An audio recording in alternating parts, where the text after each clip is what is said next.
এসো আজ আমরা গল্প শুনি স্টিম ইঞ্জিন এবং রেলগাড়ি কিভাবে এলো।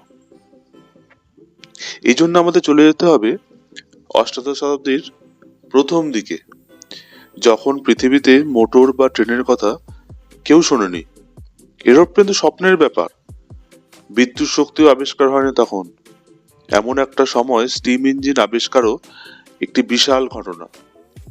তবে 100 খ্রিস্টাব্দে বাষ্পীয় শক্তি সম্বন্ধে একটা প্রাথমিক ধারণা দিয়েছিলেন আলেকজান্দ্রিয়ার এক অধিবাসী, তার নাম হিরো।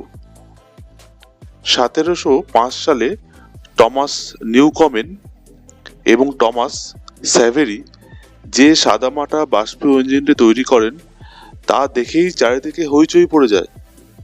নিউকমেন এবং স্যাভেরির বাষ্পীয় ইঞ্জিনটিতে একটি গতিময় পিস্টন লাগানো ছিল। এটি চলতো ফুটন্ত জল থেকে বেরিয়ে আসা বাষ্পের ধাক্কায়।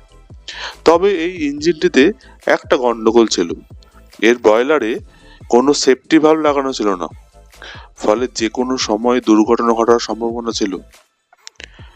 নিউকমেন এবং স্যাভেরির স্টিম ইঞ্জিনের ভুল শুধরে দিয়ে স্কটিশ ইঞ্জিনিয়ার জেমস ওয়াট দুই পিস্টনওয়ালা যে স্টিম ইঞ্জিনটি 1765 সালে তৈরি করেন, তা আগেকার সব ধরনের ইঞ্জিনের থেকে অনেক বেশি শক্তিশালী এবং কর্মদক্ষ।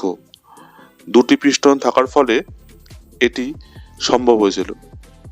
তখনকার দিনে খনিতে প্রায় জল জমে যেত, সেই জল পাম্প করে বাইরে না ফেললে কাজ করা যেত না। আগেকার যন্ত্রগুলি এ কাজ করলেও জেমস ওয়াটের এই স্টিম ইঞ্জিনটি আরো দ্রুত এবং দক্ষভাবে এই কাজটি করতে পারত। আর একটা কথাও এখানে বলা দরকার, জেমস ওয়াটের এই স্টিম ইঞ্জিনের উপর ভিত্তি করেই কয়েক বছরের মধ্যে তৈরি হয়ে গেল রেল ইঞ্জিন এবং জাহাজের ইঞ্জিন। তবে স্টিম ইঞ্জিন বলতে আমরা যেটা বুঝি, তার আবিষ্কারক কিন্তু ইংরেজ বিজ্ঞানী জর্জ স্টিফেনসন। সেই কথা আমরা এবারে আসব। তাহলে এতক্ষণ আমরা বাষ্পচালিত ইঞ্জিন আবিষ্কারের কথা জানলাম। এই ইঞ্জিন জুড়েই রেল লাইনের উপর দিয়ে চালানো হয়েছে রেলগাড়ি। এর আগেও অবশ্য রেল লাইন ছিল, তবে 18 শতক পর্যন্ত খনি অঞ্চলে রেল লাইনের ওপর দিয়ে খনি ভর্তি ওয়াগন টানত ঘোড়া। তারপর রেল ইঞ্জিন তৈরি হলে ঘোড়ার জায়গা দখল করে নিল রেল ইঞ্জিন। 1802 সালে এক ইংরেজ যন্ত্রবিদ রিচার্ড ট্রেভেথিক পৃথিবীর প্রথম বাষ্পচালিত রেল ইঞ্জিনটি তৈরি করলেন। প্রায় 6 টন ভারী এই রেল ইঞ্জিনটি প্রথম চালানো হয় 24 মাইল বা 38 কিমি লম্বা ব্রিটেনের পেনে থেকে অ্যাবারসিনন রুটে। এই রেল ইঞ্জিনের সঙ্গে জুড়ে দেওয়া হয়েছিল আরো কয়েকটি বগি, তবে সেই বগিগুলিতে কোনো যাত্রী ছিল না। এরপর 1812 সালে রেল ইঞ্জিন তৈরি করলেন আরেক ইংরেজ, নাম ব্লেন কিনসপ। এই রেলগাড়িতেও যাত্রীরা যাতায়াত করতো না, শুধু মাল দেওয়া নেওয়া চলতো। তাছাড়া চলার গতিও ছিল কম।